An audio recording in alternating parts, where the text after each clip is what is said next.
বাংলা সাহিত্য থেকে নির্বাচিত কিছু লেখকদের গদ্য নিয়ে আমাদের নিবেদন গল্পনগর। আজ আপনার জন্য রবীন্দ্রনাথ ঠাকুরের ছোট গল্প দেনা পাওনা।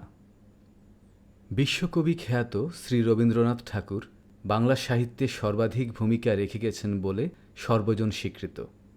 সাহিত্যের এমন কোনো শাখা নেই যেখানে তিনি বিচরণ করেননি। 1913 সালে এই মহান লেখক সাহিত্যে নোবেল পুরস্কার অর্জন করেন। তার লেখা অসংখ্য ছোট গল্প সকল বয়সী পাঠকদের হৃদয় ছুঁয়ে যায়। 1861 সালের 7ই মে জোড়াসাঁকোর ঠাকুরবাড়িতে তিনি জন্মগ্রহণ করেন এবং 1941 সালের 7ই আগস্ট তিনি মৃত্যুবরণ করেন। আজ আপনাদের জন্য গল্পগুচ্ছ গ্রন্থ থেকে ছোট গল্প দেনা পাওনা। গল্পটি প্রথম প্রকাশিত হয় 1891 সালে। শুরু হচ্ছে রবীন্দ্রনাথ ঠাকুরের ছোট গল্প দেনা পাওনা। গল্প পাঠে এবং গল্পের সূত্রধার আমি অরূপরতন। 5 ছেলের পর যখন এক কন্যা জন্মিল, তখন বাপ মায়ে অনেক আদর করিয়া তাহার নাম রাখিলেন নিরুপমা। এ গোষ্ঠীতে এমন শৌখিন নাম ইতপূর্বে কখনো শোনা যায় নাই। প্রায় ঠাকুর দেবতার নামই প্রচলিত ছিল। গণেশ, কার্তিক, পার্বতী তাহার উদাহরণ। এখন নিরুপমার বিবাহের প্রস্তাব চলিতেছে। তাহার পিতা রামসুন্দর মিত্র অনেক খোঁজ করেন, কিন্তু পাত্র কিছুতেই মনের মতন হয় না। অবশেষে মস্ত এক রায়বাহাদুরের ঘরের একমাত্র ছেলেকে সন্ধান করিয়া বাহির করিয়াছেন।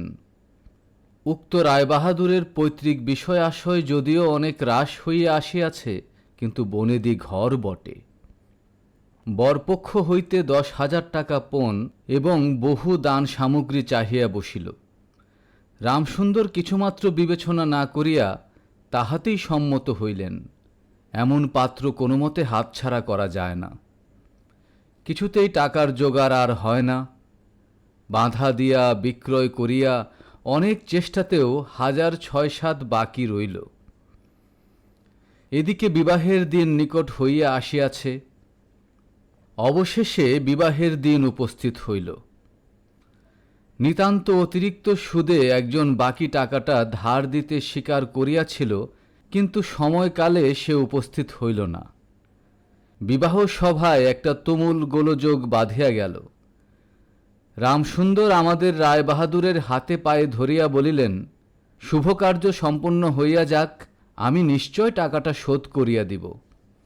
রায়বাহাদুর বলিলেন, টাকা হাতে না পাইলে বর সভাস্থ করা যাইবে না। এই ঘটনায় অন্তঃপুরে একটা কান্না পড়িয়া গেল। এই গুরুতর বিপদের যে মূল কারণ, সে চেলি পরিয়া, গহনা পরিয়া, কপালে চন্দন লেপিয়া চুপ করিয়া বসিয়া আছে। ভাবি শ্বশুরকুলের প্রতি যে তাহার খুব একটা ভক্তি বা অনুরাগ জন্মিতেছে, তাহা বলা যায় না। ইতিমধ্যে একটা সুবিধা হইল। বর সহসা তার পিতৃদেবের অবাধ্য হইয়া উঠিল। সে বাপকে বলিয়া বসিল, কেনা বেচা দরদামের কথা আমি বুঝি না, বিবাহ করিতে আসিয়াছি, বিবাহ করিয়া যাইব। বাবা যাহাকে দেখিল তাহাকেই বলিল, দেখেছেন মহাশয় আজকালকার ছেলেদের ব্যবহার? 2-1 প্রবীণ লোক ছিল, তাহারা বলিল, শাস্ত্র শিক্ষা নীতি শিক্ষা একেবারেই নেই, কাজেই বর্তমান শিক্ষার বিস্ময় ফল নিজের সন্তানের মধ্যে প্রত্যক্ষ করিয়া রায়বাহাদুর হতোদ্যম হইয়া বসিয়া রহিলেন। বিবাহ এক প্রকার বিষণ্ণ নিরানন্দভাবে সম্পন্ন হইয়া গেল। শ্বশুরবাড়ি যাইবার সময় নিরুপমাকে বুকে টানিয়া লইয়া বাপ আর চোখের জল রাখিতে পারিলেন না। নীরু জিজ্ঞাসা করিল, তারা কি আর আমাকে আসতে দেবে না বাবা? রামসুন্দর বলিলেন, কেন আসতে দেবে না মা, আমি তোমাকে নিয়ে আসব। রামসুন্দর প্রায়ই মেয়েকে দেখিতে যান, কিন্তু বেয়াই বাড়িতে তার কোনো প্রতিপত্তি নাই। চাকরগুলো পর্যন্ত তাকে নিচু নজরে দেখে। অন্তঃপুরের বাহিরে একটা স্বতন্ত্র ঘরে 5 মিনিটের জন্য কোনোদিন বা মেয়েকে দেখিতে পান, কোনোদিন বা দেখিতে পান না। কুটুম্বগৃহে এমন করিয়া আর অপমান তো সহা যায় না। রামসুন্দর স্থির করিলেন, যেমন করিয়া হোক টাকাটা শোধ করিয়া দিতে হইবে। কিন্তু যে ঋণ ভার কাঁধে চাপিয়াছে তাহারই ভার সামলানো দুঃসাধ্য। খরচপত্রের অত্যন্ত টানাটানি পড়িয়াছে এবং পাওনাদারদের দৃষ্টিপথ এড়াইবার জন্য সর্বদাই নানারূপ হীন কৌশল অবলম্বন করিতে হইতেছে। এদিকে শ্বশুরবাড়ি উঠিতে বসিতে মেয়েকে খোঁটা লাগাইতেছে। পিতৃগৃহের নিন্দা শুনিয়া ঘরে দ্বার দিয়া অশ্রু বিসর্জন তাহার নিত্যক্রিয়ার মধ্যে দাঁড়াইয়াছে। বিশেষত শাশুড়ির আক্রোশ আর কিছুতেই মেটে না। যদি কেহ বলে, আহা কি শ্রী, বউয়ের মুখখানি দেখিলে চোখ জোড়াইয়া যায়। শাশুড়ি ঝঙ্কার দিয়া উঠিয়া বলে, শ্রী তো ভারী, যেমন ঘরের মেয়ে তেমনি শ্রী। এমনকি বউয়ের খাওয়া পড়ারও যত্ন হয় না। যদি কোনো দয়া পরতন্ত্র প্রতিবেশিনী কোনো ত্রুটির উল্লেখ করে, শাশুড়ি বলে, ওই ঢের হয়েছে। অর্থাৎ বাপ যদি পুরো দাম দিত তো মেয়ে পুরা যত্ন পাইত। সকলেই এমন ভাব দেখায় যেন বধূর এখানে কোনো অধিকার নাই, ফাঁকি দিয়া প্রবেশ করিয়াছে। বোধহয় কন্যার এই সকল অনাদর ও অপমানের কথা বাপের কানে গিয়া থাকিবে। তাই রামসুন্দর অবশেষে বসতবাড়ি বিক্রয়ের চেষ্টা করিতে লাগিলেন। কিন্তু ছেলেদের যে গৃহহীন করিতে বসিয়াছেন সে কথা তাহাদের নিকট হইতে গোপন রাখিলেন। স্থির করিয়াছেন বাড়ি বিক্রয় করিয়া সেই বাড়ির ভাড়া লইয়া বাস করিবেন। এমন কৌশলে চলিবেন যে তাহার মৃত্যুর পূর্বে এ কথা ছেলেরা জানিতে পারিবে না। কিন্তু ছেলেরা জানিতে পারিল। সকলে আসিয়া কাঁদিয়া পড়িল। বিশেষত বড় তিনটি ছেলে বিবাহিত এবং তাহাদের কাহারও বা সন্তান আছে। তাদের আপত্তি অত্যন্ত গুরুতর হইয়া দাঁড়াইল। বাড়ি বিক্রয় স্থগিত হইল। তখন রামসুন্দর নানা স্থান হইতে বিস্তর সুদে অল্প অল্প করিয়া টাকা ধার করিতে লাগিলেন। এমন হইল যে সংসারের খরচ আর চলে না। নীরু বাপের মুখ দেখিয়া সব বুঝিতে পারিল। বৃদ্ধের পোক্ত কেশে, শুষ্ক মুখে এবং সদা সংকুচিত ভাবে দৈন্য এবং দুশ্চিন্তা প্রকাশ হইয়া পড়িল।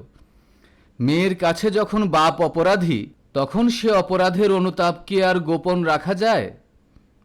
রামসুন্দর যখন বেহাই বাড়ির অনুমতিক্রমে ক্ষণকালের জন্য কন্যার সাক্ষাৎ লাভ করিতেন, তখন বাপের বুক যে কেমন করিয়া ফাটে তাহা তাহার হাসি দেখিলেই টের পাওয়া যাইত।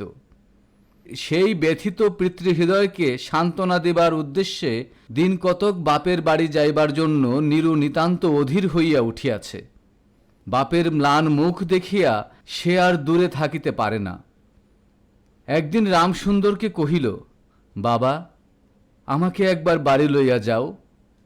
রামসুন্দর বলিলেন, আচ্ছা। কিন্তু তাহার কোনো জোর নাই। নিজের কন্যার উপরে পিতার যে স্বাভাবিক অধিকার আছে তাহা যেন পণের টাকার পরিবর্তে বন্ধক রাখিতে হইয়াছে। এমনকি কন্যার দর্শন সেও অতি সংকোচে ভিক্ষা চাহিতে হয় এবং সময় বিশেষে নিরাশ হইলে দ্বিতীয় কথাটি কহিবার মুখ থাকে না। কিন্তু মেয়ে আপনি বাড়ি আসিতে চাইলে বাপ তাহাকে না আনিয়া কেমন করিয়া থাকে। তাই বেহাইয়ের নিকট সে সম্বন্ধে দরখাস্ত পেশ করিবার পূর্বে রামসুন্দর কত হীন, কত অপমান, কত ক্ষতি স্বীকার করিয়া যে 3,000 টাকা সংগ্রহ করিয়াছিলেন, সে ইতিহাস গোপন থাকাই ভালো। নোট কখানি রুমালে জড়াইয়া চাদরে বাঁধিয়া রামসুন্দর বেহাইয়ের নিকট গিয়া বসিলেন। প্রথমে হাস্যমুখে পাড়ার খবর পড়িলেন।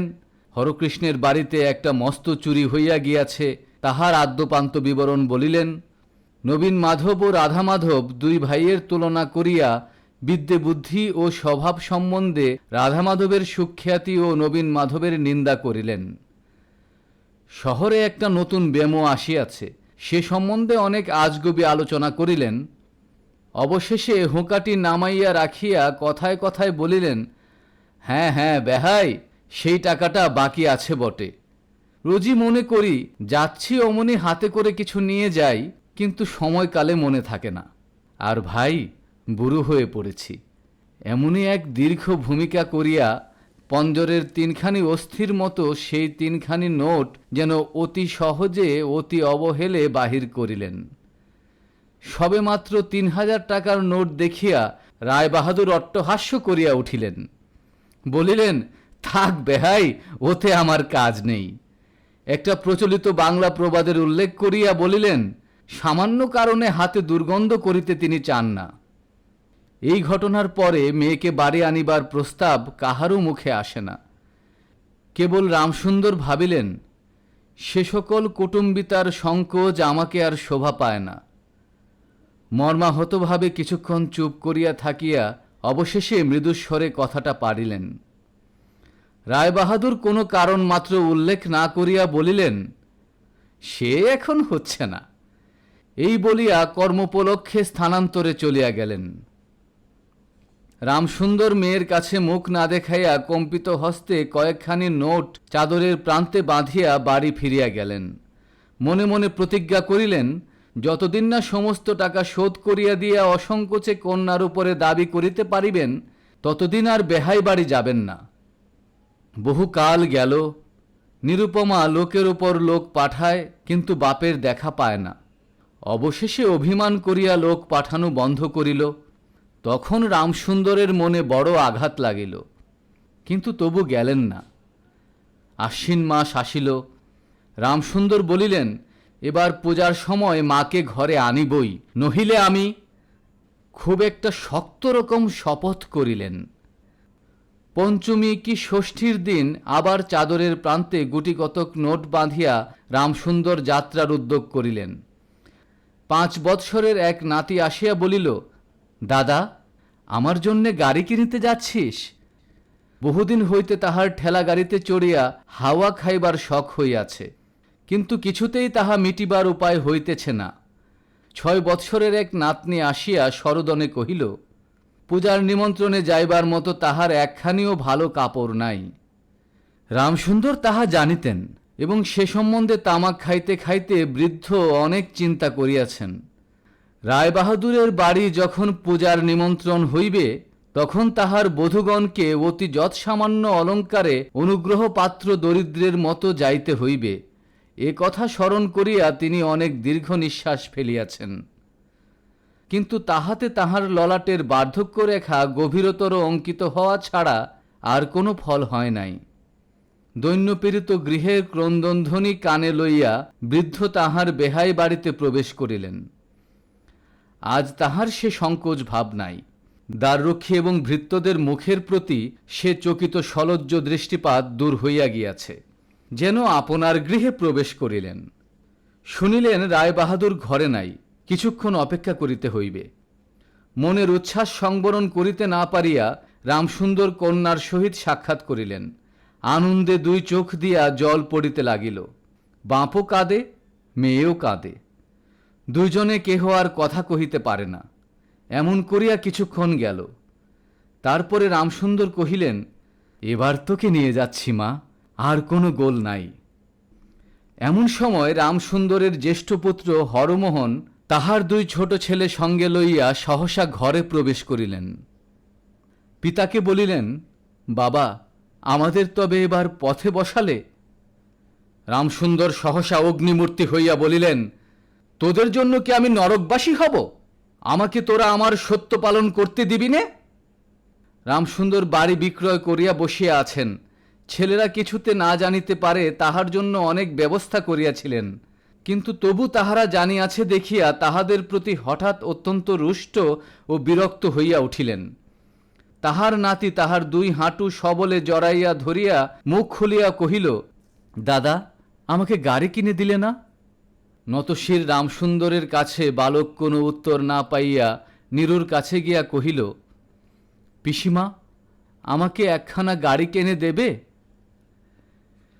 নিরুপমা সমস্ত ব্যাপার বুঝিতে পারিয়া কহিল, বাবা, তুমি যদি আর 1 পয়সা আমার শ্বশুরকে দাও, তাহলে আর তোমার মেয়েকে দেখতে পাবে না। এই তোমার গা ছুঁয়ে বললুম। রামসুন্দর বলিলেন, ছি মা, অমন কথা বলতে নেই। আর এ টাকাটা যদি আমি না দিতে পারি, তাহলে তো তোর বাপের অপমান, আর তোরও অপমান। নীরু কহিল, টাকা যদি দাও তবেই অপমান। তোমার মেয়ের কি কোনো মর্যাদা নেই? আমি কি কেবল একটা টাকার থলি? যতক্ষণ টাকা আছে ততক্ষণ আমার দাম। না বাবা, এ টাকা দিয়ে তুমি আমাকে অপমান করো না। তাছাড়া আমার স্বামী তো এ টাকা চান না। রামসুন্দর কহিলেন, তাহলে তোমাকে যেতে দেবে না মা। নিরুপমা কহিল, না দে তো কি করবে বলো, তুমিও আর নিতে যেতে চেও না। রামসুন্দর কম্পিত হস্তে নোট বাঁধা চাদরটি কাঁধে তুলিয়া আবার চোরের মতো সকলের দৃষ্টি এড়াইয়া বাড়ি ফিরিয়া গেলেন। কিন্তু রামসুন্দর এই যে টাকা আনিয়াছিল এবং কন্যার নিষেধে সে টাকা না দিয়াই চলিয়া গিয়াছেন, সে কথা গোপন রহিল না। কোনো স্বভাব কৌতূহলী দ্বারলগ্নকর্ণ দাসী নীরুর শাশুড়িকে এই খবর দিল। শুনিয়া তাহার আর আক্রোশের সীমা রহিল না। নিরুপমার পক্ষে তাহার শ্বশুরবাড়ি সরসজ্জা হইয়া উঠিল। এদিকে তাহার স্বামী বিবাহের অল্পদিন পরেই ডেপুটি ম্যাজিস্ট্রেট হইয়া দেশান্তরে চলিয়া গিয়াছে এবং পাছে সংসর্গদোষে হীনতা শিক্ষা হয়, এই গুজরে সম্প্রতি বাপের বাড়ির আত্মীয়দের সহিত নীরুর সাক্ষাৎকার সম্পূর্ণ নিষিদ্ধ হইয়াছে। এই সময়ে নীরুর একটা গুরুতর পীড়া হইল, কিন্তু সেজন্য তাহার শাশুড়িকে সম্পূর্ণ দোষ দেওয়া যায় না। শরীরের প্রতি সে অত্যন্ত অবহেলা করিত। কার্তিক মাসের হিমের সময় সমস্ত রাত মাথার দরজা খোলা, শীতের সময় গায়ে কাপড় নাই, আহারের নিয়ম নাই। দাসীরা যখন মাঝে মাঝে খাবার আনিতে ভুলিয়া যাইত, তখন সে তাহাদের একবার মুখ খুলিয়া স্মরণ করাইয়া দেওয়া তাহাও করিত না। সে যে পরের ঘরের দাসদাসী এবং কর্তা গৃহিণীদের অনুগ্রহের উপর নির্ভর করিয়া বাস করিতেছে, সেই সংস্কার তাহার মনে বদ্ধমূল হইতেছিল। কিন্তু এরূপ ভাবটাও শাশুড়ির সহ্য হইত না। যদি আহারের প্রতি বধূর কোনো অবহেলা দেখিতেন, তবে শাশুড়ি বলিতেন, নবাবের বাড়ির মেয়ে কি না, গরিবের ঘরের অন্ন ওর মুখে রোচে না। কখনো বা বলিতেন, দেখো না একবার ছিঁড়ি হচ্ছে, দেখো না, দিনে দিনে যেন পোড়া কাঠ হয়ে যাচ্ছে। রোগ যখন গুরুতর হইয়া উঠিল, তখন শাশুড়ি বলিলেন, ওর সমস্ত ন্যাকামি। অবশেষে একদিন নীরু সবিনয়ে শাশুড়িকে বলিল, বাবাকে আর আমার ভাইদের একবার দেখব মা। শাশুড়ি বলিলেন, কেবল বাপের বাড়ি যাইবার ছল। কেহ বলিলে বিশ্বাস করিবে না, যেদিন সন্ধ্যার সময় নীরুর শ্বাস উপস্থিত হইল, সেই দিন প্রথম ডাক্তার দেখিল এবং সেই দিন ডাক্তারের দেখা শেষ হইল। বাড়ির বড় বউ মরিয়াছে। খুব ধুমধাম করিয়া অন্ত্যেষ্টিক্রিয়া সম্পন্ন হইল। প্রতিমা বিসর্জনের সমারোহ সম্বন্ধে জেলার মধ্যে রায়চৌধুরীদের এমন লোকবিখ্যাত প্রতিপত্তি আছে, বড় বউয়ের সৎকার সম্বন্ধে নাই। এমন ঘটা করিয়া শ্রাদ্ধ কেবল রায় বাহাদুরদের বাড়িতেই সম্ভব, এবং শোনা যায় ইহাতে তাহাদের কিঞ্চিত ঋণ হইয়াছিল। রামসুন্দরকে সান্ত্বনা দিবার সময় তাহার মেয়ের যে কিরূপ সমারোহে মৃত্যু হইয়াছে, সকলেই তাহার বহুল বর্ণনা করিল। এদিকে ডেপুটি ম্যাজিস্ট্রেটের চিঠি আসিল, আমি এখানে সমস্ত বন্দোবস্ত করিয়া লইয়াছি, অতএব অবিলম্বে আমার স্ত্রীকে এখানে পাঠাইবে। রায়বাহাদুরের মহিষী লিখিলেন, বাবা, তোমার জন্য আরেকটি মেয়ের সম্বন্ধ করিয়াছি, অতএব অবিলম্বে ছুটি লইয়া এখানে আসিবে। এবারে 20,000 টাকা পণ এবং হাতে হাতে আদায়।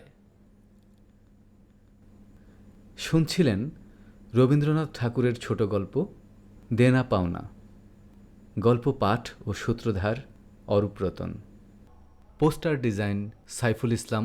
প্রচার ও পরিবেশনা সিফাতুল্লাহ। সম্পাদনা ও সামগ্রিক পরিচালনায় এআর খান। পরবর্তী গল্প নিয়ে আপনাদের মাঝে খুব শীঘ্রই হাজির হচ্ছে গল্পনগর।